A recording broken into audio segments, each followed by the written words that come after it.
My name is Katie Wymer, and welcome to this presentation on mindfulness. A little background on me.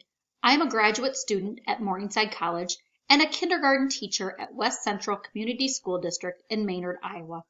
The title of my research was The Implementation of Mindfulness in the Classroom and the Impact on Student Behaviors. According to the Centers for Disease Control and Prevention, childhood trauma is a widespread problem affecting almost 2/3 of Americans. 68% of children have experienced trauma. Most children experience trauma through adverse childhood experiences, or ACEs. Approximately 64% of people have experienced an ACE in their lifetime. 22% have experienced 3 or more ACEs. ACEs are associated with many negative behaviors. Some of those include aggressive behaviors, depression, anxiety, and many of them have attendance issues. That being said, we need to teach students differently than we did 30 years ago. So why mindfulness? This is my 19th year of teaching, and over the past 10 years, I have noticed an increase in negative classroom behaviors and more students coming to school every year having 1 or more ACE on their plate. The importance of this research for me ties into our school-wide PBIS, Positive Behavior Intervention and Supports Plan. Since PBIS focuses on positive interventions, I wanted to test the validity of mindfulness in the classroom setting and determine if by implementing mindfulness, it would positively affect student behavior. There are many different kinds of ACEs. ACEs can take the form in many different forms as seen here. All different kinds of abuses, parental separation, divorce, or incarceration, neglect, mental illness, bullying, traumatic loss, and living in an unsafe environment. Children with ACEs are left feeling alone or unwanted, overwhelmed, powerless, helpless, and hopeless. These feelings lead to anger, negative behaviors, health issues, and developmental deficits. There are 2 states to look at when thinking about trauma on the brain. In traumatic situations, our brain is either forced into hyperarousal or hypoarousal. Hyperarousal is the state of increased psychological and physiological tension. In a hyperarousal state, children often become defiant and they will act out. In a hypoarousal state, there's a decreased state of psychological and physiological tension, and children become withdrawn, they avoid tasks, and they disassociate. That brings me to mindfulness. Mindfulness is a way of being. Mindfulness is a way of being present and paying attention with openness and acceptance. There are many multiple benefits of mindfulness, including stress reduction, relaxation, less emotional reactivity, improved focus, and attention. The purpose of this study was to determine if implementing mindfulness into a classroom routine would decrease student behaviors. The hypothesis of this study was that by engaging students in daily mindfulness activities, there would be a decrease in negative behaviors. The independent variable for this study was the School-Wide Information System, or SWIS, behavior referral forms. The dependent variable in this study was the mindfulness activities that were implemented daily. The possible impacts of this study include the idea that self-regulation would be used as a proactive tool. It would also help educators make decisions about certain behaviors. My work as a practitioner will be impacted by whether or not I continue to implement mindfulness in my classroom in the future. The research design for this study was a single variable quasi-experimental design due to the fact that there was one group. The participants of the study were 14 kindergarten students ages 5 and 6. There were 9 males, which made up 64% of the group, and 5 females, making up 36% of the group. According to the 2017-2018 Iowa Department of Education District Report, grades preschool through 8 at the school had 50% of their students eligible for the free and reduced lunch program. 1.47% of the elementary students were ELL students. 14.22% of the students had an individualized education plan. Approximately 89.1% of the elementary students were Caucasian, approximately 5.39% were Hispanic, and approximately 4.41% were mixed race. The materials used for this study included the PBIS system, the program, the PBIS behavior matrix, the Swiss school-wide information system behavioral referral form, the Gold Noodle online resource, the Calm app, mindfulness posters, the Calm Down corner in the classroom and outside of the classroom, and the interactive whiteboard.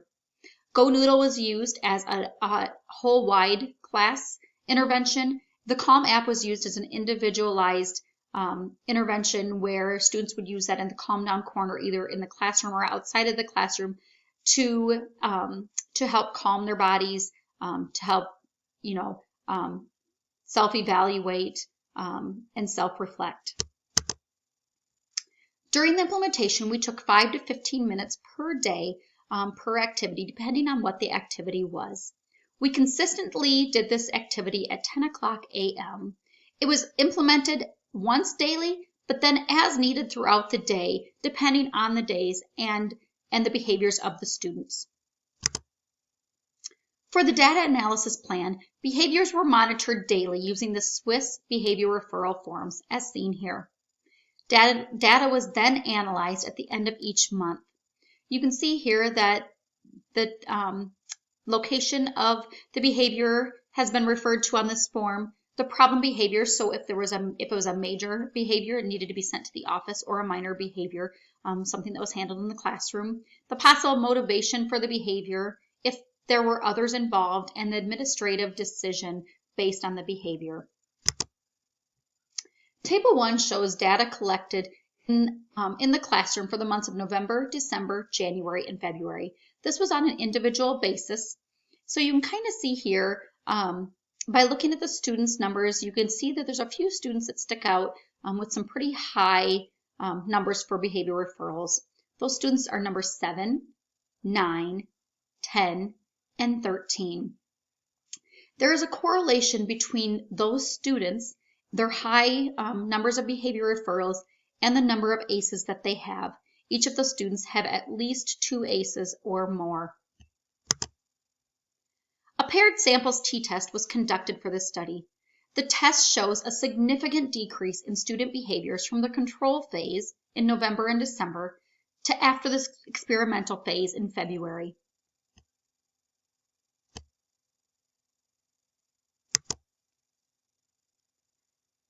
In the figure below, you can see the means and standard deviations for the months of November, December, January, and February.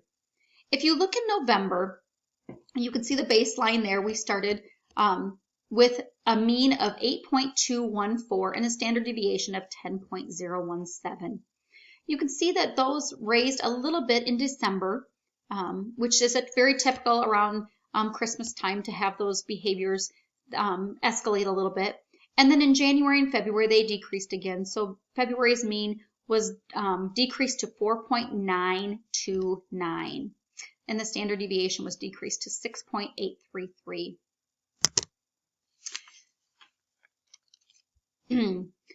The implications of implementing mindfulness in the classroom are that they're positive. Students can learn breathing techniques to help self-regulate their behaviors and their feelings, which is a positive impact. It also, sharing these activities with parents gives them tools that they can use at home to help continue and bridge that gap between home and school. Sharing with other teachers could also lead to a school-wide implementation of mindfulness, not just individual classrooms. And we all know that positive behaviors will equal less behavior referrals, less suspensions, and less detentions. This study has an impact on teachers as well. It provides evidence to the teachers that by implementing mindfulness into a classroom routine, it will help decrease negative behaviors. It can also create additional mindfulness implementation into our PBIS classrooms. It supports the PBIS program and promotes positive behaviors. I learned many things during this study. I learned mindfulness along with my students. I learned how to use the breathing techniques and yoga poses to help self-regulate. I learned the importance of taking care of myself first as I'm learning to self-regulate before I taught my students, so that I had a deep understanding of what it was I expected them to learn. I witnessed the high flyers in the classroom, those ones with the greater number of referrals. They used those mindfulness strategies to de-escalate their behaviors. They did not necessarily use them in a proactive way because of the extreme behaviors that they had daily, but they did use those as a part of the de-escalation process when they did have a behavior. I also witnessed a few students that were able to use the mindfulness strategies that were taught in the classroom to self-regulate their own emotions and behaviors before they had escalated behaviors. The results from the data collection supported the results of past research. In 2014, Burdick's study showed mindfulness decreased anxiety, impulsivity, ADHD, negative behaviors and emotions, and there were less anger management issues with the implementation of mindfulness. In 2018, Chase Cantorini and Christians had a study that showed the benefits of mindfulness, such as the stress reduction that it helped with. There was less emotional reactivity, and there was improved focus and attention. Mindfulness also connects to the emotional intelligence theory by Saloboy, Meyer, and Goleman. Emotional intelligence can be fostered through mindfulness. In 2018, Grenier described emotional intelligence as having the skill to manage one's emotions in a conscious way. When linking mindfulness to the emotional intelligence theory, to past research, and to the results of this study, it was found that daily mindfulness does increase negative student behaviors. When students were in an escalated situation, it also took less time to de-escalate when implementing mindfulness into their calm down routine. There were some limitations to this study. First, the sample size was relatively small, with only 14 students. Second, students with behavior IEPs exhibited more extreme behaviors than a typical kindergarten student, and the number of behavior referrals for them were very high. There was a limited time frame due to unforeseen circumstances globally. There was one measure used, which was the Swiss behavior referral forms. This could be a limitation because the data could be compromised. We have multiple people filling out these forms during the day, and depending on how people view the behaviors, one might think it's a minor, one might think it's a major. There might be a lack of communication as far as who filled out the behavior referral form, and if one got filled out, if one didn't. Maybe multiple for the same student got filled out. So that would be a limitation to the study that might have compromised the data. Recommendations for if the study was continued would be continued research to strengthen and validate the findings for this research, adding more grade levels to reach more students in teaching the mindfulness, longer research periods, possibly a semester or a full school year, investigating if adding more mindfulness activities into the school day would decrease some of those severe behaviors that we see daily, and if one-to-one mindfulness lessons that were tailored to meet a student's behavior needs would help impact individual students.